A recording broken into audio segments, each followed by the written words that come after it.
Всички помощи, по които са поети ангажименти в меморандума, до момента са изплатени.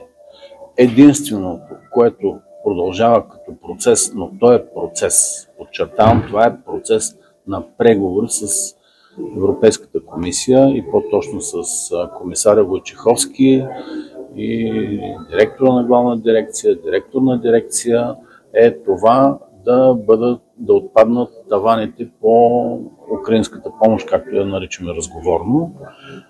На път сме да постигнем съгласие и очакваме писмен отговор от екипа на комисар Войчеховски. Единствено след такъв ние можем да пристъпим към изплащане, защото ако го направим предварително без такова разрешение, страната ще влезе в наказателна процедура. Кое трябва да направим? Да нарушим правилата и да вкараме държавата в наказателна процедура или да изчакаме по правилата да получим нужното разрешение, за което имаме готовност веднага да реализираме изплащането.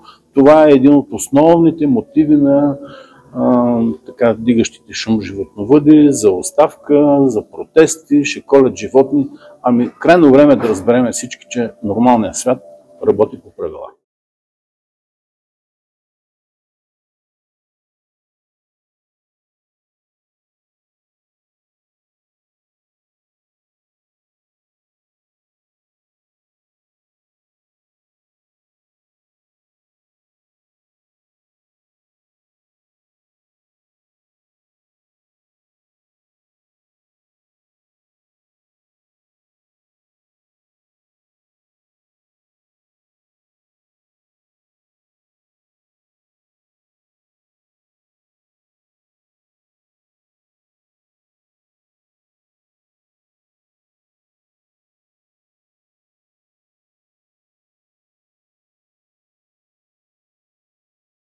Господин министър, само един въпрос за малките животновъди, защото те останаха в сянка, а всъщност точно те се нуждаят от помощ.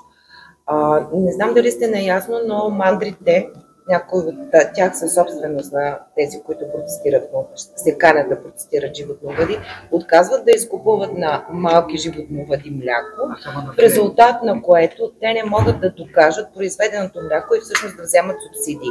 Наясно ли сте с този проблем и смятате ли, че може да се реши по някакъв начин?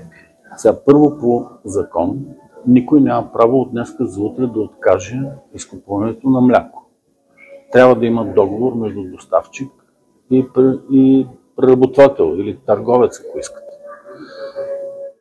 По закон те трябва да получат съобщение, че след 30 дни ще се прекрати изкупуването на млякото, за да може през това време да намерят алтернативен партньор за изкупуване на млякото. За съжаление, както разбирам от въпроса ви, това не се случва.